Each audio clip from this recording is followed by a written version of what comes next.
If you told me a year ago that my own mother would conspire with my fiancé to cheat on me with my brother, no less, I'd have called you insane. But sometimes truth outdoes all the twisted fiction you can imagine.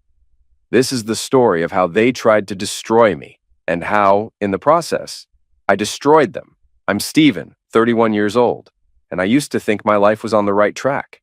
I had a decent job, worked 50 to 60 hours a week, and spent my free time planning a future with my fiancée Lynn, who was 28. We'd been together for 2 years, engaged for 6 months, and I thought everything was moving toward a perfect wedding. My mother, Nancy, was 55, loud, intense, with a habit of meddling in everyone's business. As a kid, I'd never realized how controlling she was. I just thought that was normal. Over time, though, I began to see that her brand of love was more like a chokehold. Meanwhile, my younger brother Wesley was 29, a personal trainer who loved bragging about his physique. "Wesley's got so much potential," Mom used to gush. "He's all muscle, you know. He's the real man in this family." She said it jokingly, but I was never fully certain if she was joking.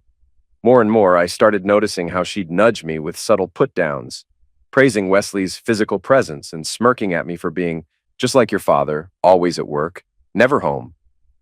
Lynn and I had a stable enough relationship in those early months. We argued sometimes, who doesn't? But we shared dreams of a house with a yard, maybe kids someday, and we had begun wedding planning with cautious optimism. She worked as a teacher's aide, reserved but sweet, the kind of person who doodled hearts on her lesson plans. I didn't suspect a thing until my mother started making odd remarks about Wesley in front of Lynn. One night at a family dinner, this must have been about 2 months before everything imploded, Mom turned to Lynn, ignoring me entirely. "You know," Mom said, swirling her glass of wine, "Wesley's been working extra hard at the gym lately. Have you noticed his arms? He's become quite the Greek god, always around to help when anyone needs anything. Sometimes a woman needs that strong presence at home." Lynn blinked, obviously uncomfortable. Yeah, I guess he's in good shape," she murmured. I scowled. "Mom, can we not talk about my brother's biceps at the dinner table?" Mom just shrugged, smiling slyly. "I'm just pointing out facts, dear. You shouldn't be so sensitive." It was a small thing, but it planted a seed of unease in me. That was the first time I saw Mom openly direct Lynn's attention to Wesley's so-called physical presence. Fast forward a few weeks. I started working even longer hours. I managed a small construction crew, and we had a series of big projects that forced me to clock in before dawn and stay until late. Lynn and I hardly saw each other except for quick dinners or the occasional Sunday afternoon. She seemed more withdrawn, her phone lighting up constantly with messages she'd half smile at. "Steven," she'd say, "I'm just texting my friend from work. Don't get paranoid." "Not paranoid," I'd reply. "Just curious. You've been glued to your phone these days?" She'd shrug, turning the screen away. "It's nothing important. Wedding stress, you know?" That was the first flicker of suspicion that she might be hiding something, but I dismissed it, chalking it up to wedding nerves. Meanwhile, my mother's behavior around Lynn turned from subtle remarks to borderline propaganda. She'd corner Lynn at family get-togethers or invite her over to plan wedding details. At one point, Dad, who was more or less Mom's doormat, tried to advise me. "Son, you know how your mother gets," he said, ruffling his thinning hair. "She means well, she just has strong opinions." Strong opinions? That was an understatement.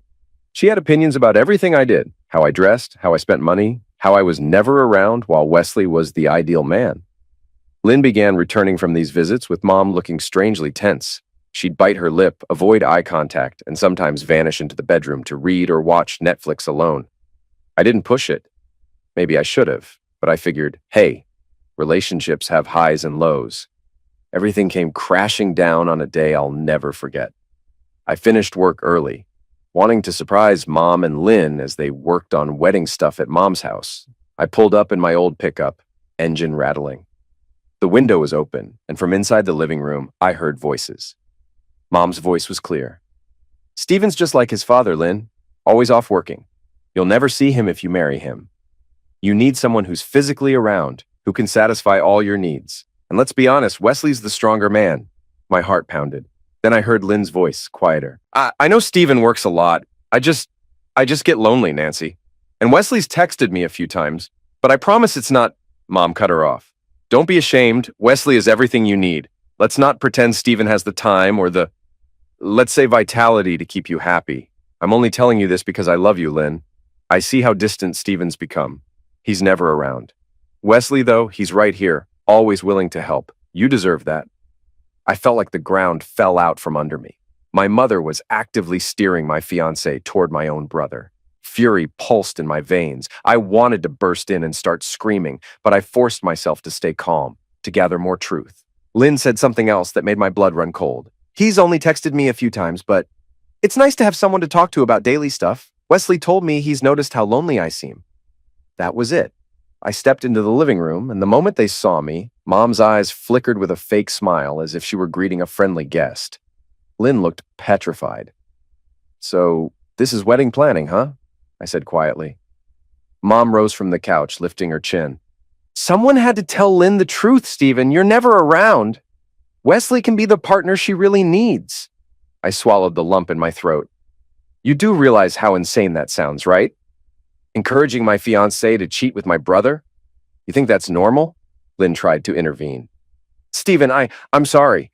Nancy has been in my ear about this, but it's just texts. Nothing's actually happened." I locked eyes with Lynn. "Show me." She froze. "What?" "Show me your phone," I repeated, my voice shaking. "If it's all innocent, show me your texts with Wesley." She clutched her phone. That told me everything. My mother huffed, stepping forward. "Don't you dare demand to see your phone," Mom snapped. "That's controlling, and Wesley would never stoop to that. He respects women's boundaries." Boundaries? The irony was staggering. This was the same woman who read Dad's emails behind his back every single morning.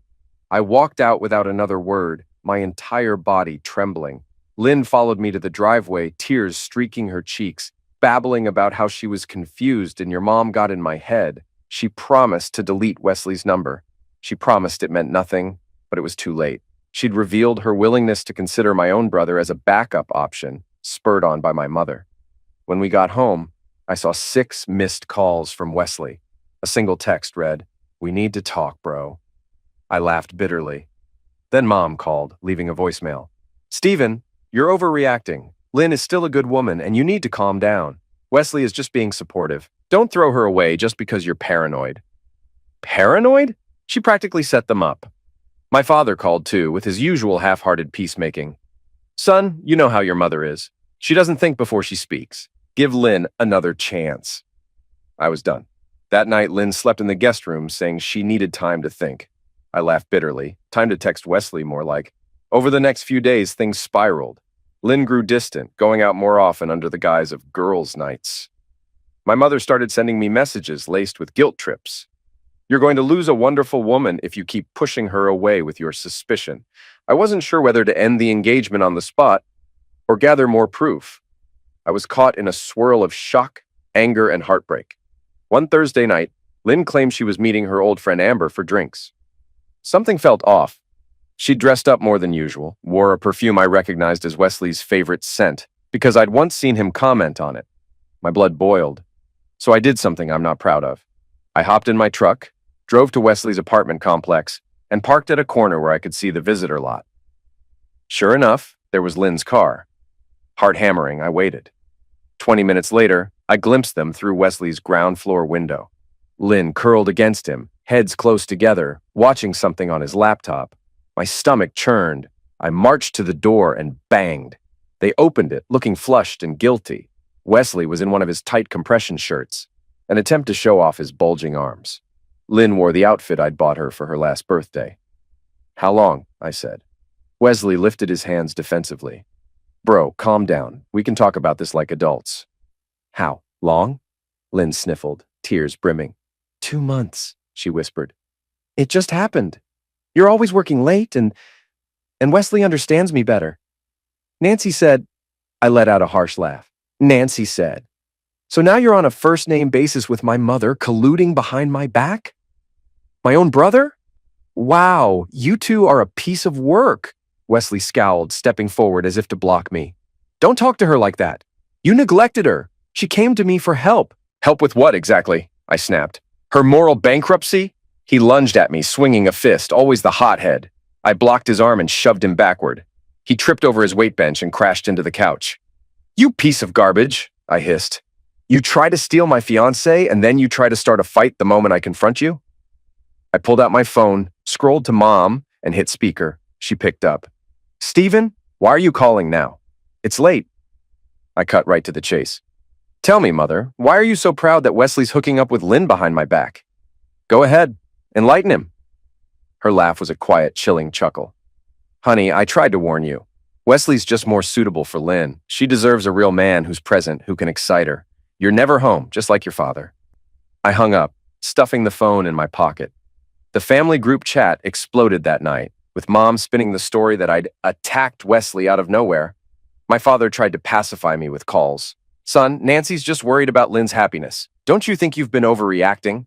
Overreacting? My fiancé was hooking up with my brother because my mother told her he was the stronger man. That was apparently my fault. Lynn came home the next day while I was at work, packed up all her stuff, some of which I had bought, and left her ring on the kitchen counter. A single note read, I never meant to hurt you. I hope one day you can forgive me. That was it.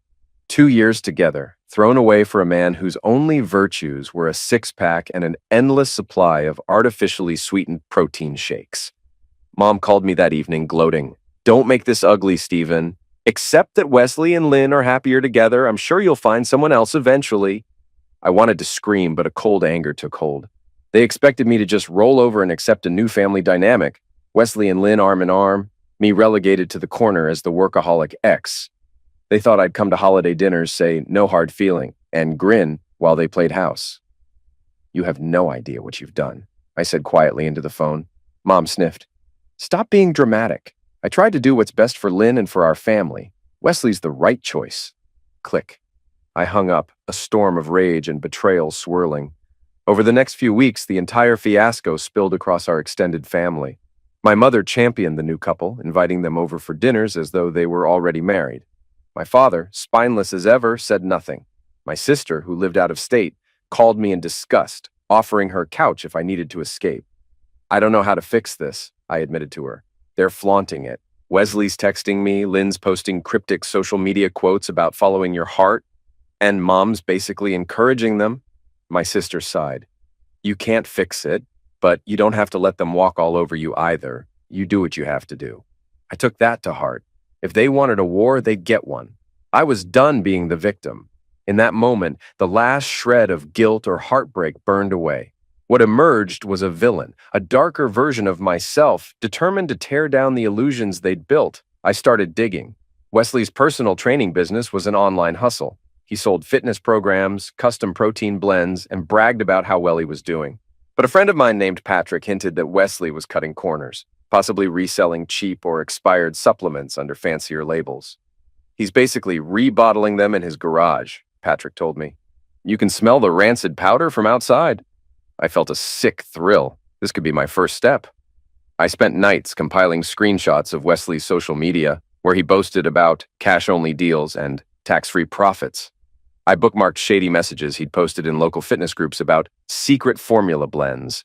Simultaneously, I looked into my mother's real estate dealings. Nancy was proud of being a top agent, but I knew she had a reputation for stepping on toes. I found suspicious 5-star reviews on her business page from accounts that looked suspiciously fake. Usernames with random numbers, barely any activity, possibly purchased reviews. I wasn't sure how to use all this yet, but I stored it meticulously. If they wanted to ruin my life, I'd return the favor legally. One Sunday, Dad insisted on a family meeting to address the tension. I agreed to come, purely to see if more opportunities for sabotage would present themselves. I arrived to find Mom, arms folded, face stern. Wesley and Lynn sat side by side on the couch like a smug power couple. Dad hovered by the doorway, looking hapless. All right, Dad began, clearing his throat. We need to settle this. Stephen, can't you see you're tearing the family apart with your anger? And Nancy, you... Mom raised a hand dismissively at Dad. Let me handle this, she snapped. Stephen, your father and I think you should respect Lynn's decision.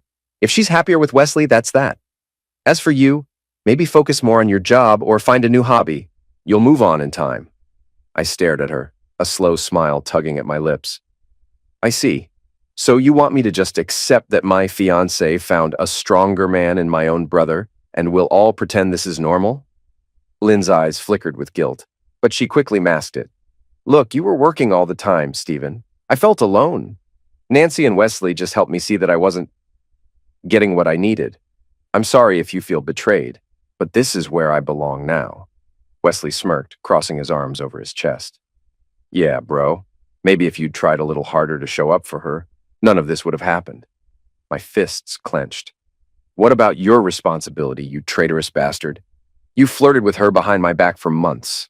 That's all on me, too. He rose from the couch, puffing up like he always did. Watch your mouth, man. I won't let you talk to me like that. I can talk how I want, I said softly. Because you're the one who destroyed our relationship. And so did you, Lynn. Don't pretend you're innocent. Mom stepped between us, wagging a finger. Stop it, you two. Wesley is right. If you had been a better partner, Lynn wouldn't have strayed. You think working 60 hours a week makes you a good man? I laughed, a hollow, dangerous sound. Yes, Mom, I do. Because I was paying for our future. Maybe I don't have big biceps and an Instagram following, but I have dignity. Unlike all of you. Tension boiled. My father tried to intervene, flustered. Now, let's all just calm, Wesley snapped. Shut up, Dad. You're the reason Stephen turned out weak. Time slowed. My father's eyes turned dark, hurt shining through. It was the first time I'd ever seen him respond to an insult like that. But I didn't let him speak. I wanted them all to see the new me, the man who wouldn't be kicked to the curb. You know what? I said, stepping back with a smirk. I'm done. I wish you two, the unstoppable couple, a lifetime of therapy bills. And you, Mom, enjoy your illusions. I'm out. Before Wesley could throw another punch, I turned on my heel and walked out, Dad calling after me in vain. The next day, I launched my counterattack. I anonymously sent a tip to the state's Consumer Health Department about possible expired supplements being repackaged for sale by one Wesley last name. I included screenshots of his social media boasting about underground deals and never paying taxes. I also compiled an anonymous report to the local real estate board, flagging a suspicious cluster of 5-star reviews on Nancy's profile. I attached an IP analysis from a buddy who's tech-savvy, which suggested those accounts likely came from the same device. You sure about this? Patrick asked, seeing how deep I was going. I nodded, jaw clenched. They destroyed me. Now it's their turn to watch everything burn. It didn't take long for the dominoes to fall. First, Wesley's certification was suspended, and his gym fired him after rumors spread that he was selling expired supplements. Furious, he ranted online about haters trying to ruin me. Mom doubled down, calling me envious and pitiful. She posted a cryptic Facebook message. Some people sabotage others out of jealousy. Family whispered, suspecting me, but had no proof. Wesley's downfall was swift. His high-paying clients fled, the money dried up, and he broke his lease. He moved back in with Mom. Meanwhile, the real estate board found more than bad reviews, missing inspections, rushed closings, and shady deals. Clients backed out, her broker put her on probation, and Nancy's perfect image crumbled. She blamed family betrayal online. Lynn, who saw Wesley as a strong alpha, realized too late she had bet on a sinking ship. His income was gone, his reputation destroyed. He couldn't even afford their planned getaway. She started missing my life, where the bills were paid and the fridge was full. A week later, Lynn had the audacity to text me. Stephen, I'm sorry, everything's so messed up. I wish it didn't end like this. Maybe we could talk. I typed a response. Busy. Good luck with your new strong man. Then I blocked her. Dad, still trying to keep the peace, invited me to a family dinner. The nerve. I decided to go, half to show off my new calm, half to watch them squirm. By then, I had snagged a promotion at work. Supervisor with a pay raise plus a company truck. I brought a date, Zoe, a sweet, no-nonsense receptionist from my gym who knew all about the drama. She agreed to come for moral support and maybe a little entertainment. When we walked into Mom's house, the tension felt suffocating. Wesley glared, sporting a scowl that only deepened when he saw Zoe. Lynn stood near the kitchen island, fiddling with a glass of wine, eyes flicking anxiously between me and Wesley. My mother set plates down with too much force, trying to remain composed. Stephen, she said stiffly, you brought a guest. I slipped an arm around Zoe's waist. Yes, this is Zoe. She's been wonderful company. Zoe gave a polite smile, but the gleam in her eyes said she was ready for a show. Dad cleared his throat. Let's sit down. We have so much to catch up on. We took seats around the old wooden table. For a moment, nobody spoke. My mother forced an ingratiating smile. So, you look well, Stephen. I heard about your new position. I smirked. You heard right. Supervisor role? Decent raise, a truck? It's nice not being anchored by drama. Wesley's jaw tightened. He said nothing, swirling water in a cheap plastic cup. He looked pitiful, wearing old sweatpants. He'd lost the sleek apartment, the gym job, the brand deals. Lynn's eyes flitted over me. I'm happy for you, she ventured weakly. Zoe didn't hesitate. He earned it, she said. He works really hard. But I guess some people only appreciate that once it's gone. An icy hush followed. Finally, Mom tried to pivot. So, Wesley, how's the new job hunt? Any luck? He grunted. Not really. My certification is suspended for 2 years thanks to some snitch. He stared directly at me. You wouldn't happen to know anything about that, would you, bro? I raised an eyebrow. You think I have time to worry about your shady business? I've got a real job. He slammed his fist on the table, rattling the silverware. You sabotage me and then act innocent? You're a real piece of work. You think I don't know you tipped off the board about my supplements? If what you were doing was legal, I said calmly, there'd be nothing to report. Don't blame the messenger. Mom hissed, Enough. I told you both to stop fighting. We're still a family. Stephen, you need to apologize for meddling in your brother's affairs. I laughed. Meddling? Like how you meddled with my fiancée, hooking her up with your favorite son? Sure, let's call that meddling. Lynn sniffed, tears forming. Stephen, I didn't mean to hurt you. I just felt neglected. And Wesley was there, Zoe cut in. Stop playing the victim, Lynn. You made a choice. Now deal with the consequences. That's when Wesley lost it.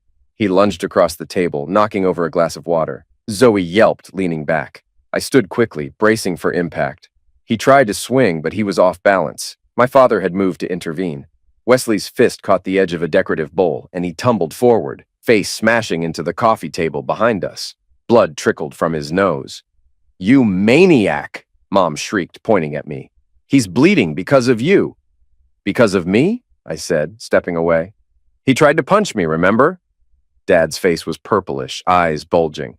Everybody out. I'm done with this nonsense. Nancy, get him to the bathroom. Lynn, help Zoe. Stephen, maybe it's best you go. Zoe and I exchanged glances, grabbing our coats. Lynn followed us partway to the door, tears rolling down her cheeks. This isn't what I wanted, she whispered. I just looked at her with cold disdain. You made your bed, Lynn. Sleep in it. Then we left, ignoring the chaotic sounds of Mom shrieking orders at Dad to fetch towels. In the days after that disastrous dinner, the final stages of my plan took shape. He had a minor fracture in his nose, but that wasn't his real problem. His unlicensed supplement business came under deeper scrutiny after the health department discovered the expired inventory in his garage. Complaints from ex-clients started appearing on social media. Some felt nauseous after using his so-called premium blends. The gym blacklisted him. He couldn't get hired anywhere reputable. Mom's reputation took hit after hit. More reviews disappeared, flagged as fake. A competitor posted a local news link about realtors forging reviews, strongly hinting that Nancy was under investigation. Her broker dropped her. She still had Dad's money to fall back on. He'd quietly inherited from his father. But the real estate empire she'd built started to crumble. Lynn tried to stand by Wesley, but as the bills piled up, her illusions shattered. She realized he had no financial security, and that big muscle and cocky charm didn't pay the rent. She started complaining to mutual friends that Wesley was unstable and lashing out. That's when the phone calls started. 19 missed calls one morning. Wesley left a voicemail. Pick up, you coward. I know it was you who ratted me out. You can't do this to family. Lynn texted me. We need to talk. I'm so sorry. I miss you. Mom tried too. Stephen, enough is enough. You're tearing this family apart. You got Wesley fired, you humiliated me, and for what? Are you that petty? I let the calls ring. I read the texts with a grim smile. They had once laughed at me, expected me to roll over. Now they were scrambling. Dad invited me over again, claiming he wanted to talk man to man. I went, out of curiosity, found him alone in the living room. Mom, Wesley, and Lynn were in the kitchen, presumably plotting. Dad looked weary. Son, I never stood up for you enough, did I? I shrugged. Let's skip the regret, Dad. I'm fine. He sighed. Your mother pushed Lynn into that relationship with Wesley, but you've destroyed them financially. Is that really what you want? I stared at him. They tried to destroy me. I just showed them the consequences of their own actions. He rubbed his temples. Your mother is losing everything she's worked for. Wesley might face legal charges if those clients sue. Lynn is, well, she's miserable. Don't you feel even a little pity? I snorted. Pity for the people who shattered my engagement, lied to me, humiliated me? No, this is justice. Before Dad could reply, the kitchen door opened. Mom, Wesley, nose still bandaged, and Lynn stepped in. We need to settle this once and for all, Mom declared, arms crossed. Stephen, you're going to call off whatever you did to sabotage us, or else we'll... I cut her off. You'll what? Complain to the police that I told the truth? If Wesley was innocent, the investigation wouldn't have gone anywhere. If your real estate record was spotless, nobody would believe the complaints. You did this to yourselves. Wesley glared, fists clenched. You're a snake. You think you're better than me, huh? Because you work some construction job? Because you have a stupid promotion? I smirked. Better? No, just smarter, apparently. Lynn took a shaky step forward. Stephen, I want to apologize. I realize now that your mother manipulated me. Mom whipped around. Don't blame me, she snapped. You wanted a stronger man, and you chose Wesley. We had an understanding. Lynn's eyes widened, tears pooling. I was confused. You kept telling me I deserved better, that Stephen would never be around. I made a mistake. My voice dripped with sarcasm. A mistake? Stealing from my apartment, lying for months, texting my brother behind my back, and laughing about it with my mother. That's more than a little oopsie, Lynn. She sobbed, pressing a hand to her mouth. Wesley turned on her. You see what you did? He spat. You're the one who said yes to me in the first place. Don't act like you're innocent. Mom hissed. Stop fighting, you two. Stephen is the real enemy here. He's systematically tearing us down just because we found happiness that didn't involve him. Happiness. I nearly laughed. They were drowning in debt, fines, and tarnished reputations. Some happiness. I shook my head, stepping away. I'm not here for your lecture. I came to tell Dad I'm done with all of you. No more calls, no more messages. You get nothing from me. Wesley hurled one last insult. Go to hell, you heartless bastard. I looked at him with eyes that had no warmth left. I've already been there, courtesy of you and Mom. Now you can enjoy your stay. With that, I strode out, ignoring the crashing sounds behind me as the argument escalated. The next morning, I heard from a friend that Wesley had tried to borrow money from half a dozen people, all of whom refused once they realized the scandal he was in. Lynn was job hunting in another district, hoping to escape the local gossip. Mom's real estate deals continued to implode. My life took an upswing. I poured my rage into my career, earning even more respect. Hard times breed strong men. I became exactly what my mother claimed I wasn't, just not for her or Lynn. I was building a future free from their control. A week later, Lynn emailed me a novel of regret. You were always stable. I was foolish to listen to Nancy. Wesley isn't who I thought he was. I deleted it without replying. Some might call me a villain. Maybe they're right. I used legitimate channels, exposing them through the truth. But my motive was vengeance. I wanted them to suffer, and they did. Does that make me the bad guy? Possibly. But my mother gave my fiancé to my brother. Wesley took what wasn't his. Lynn abandoned her morals for a stronger man. So yes, I became a villain, their villain. Watching them lose everything built on lies was the sweetest justice. They wanted a stronger man, I told Patrick over beers. So I became one, just not how they expected. He grinned, clinking his glass. Sometimes the best revenge is letting them destroy themselves. Months have passed since the final blow. Wesley is blacklisted from the fitness world, banned from training for 2 years. Mom's real estate empire is crumbling. Her broker dropped her, her office shut down for code violations, and lawsuits loom. Lynn vanished from social media, likely dodging gossip. Dad is finally seeing Mom's manipulation. He quietly admitted he's considering separation, saying life with Nancy is suffocating. I almost pity him, but that's his fight, not mine. I moved out of the old apartment. Too many memories. My new place is bigger, with space for a home office. The promotion is solid, and I've been spending time with Zoe, the gym receptionist who hates guys like Wesley. She's no saint, but she's real. That's enough. Do I regret the sabotage? Maybe. But then I remember finding Lynn in my brother's bed, hearing my mother celebrate my betrayal. Some lines, once crossed, can't be forgiven. They say villains think they're heroes. I don't need to be a hero. I took down the people who deserved it. My mother, my brother, and the fiancé who chose them over me. And I sleep just fine knowing I delivered their downfall. They wanted a real man. They got one, just not the one they expected.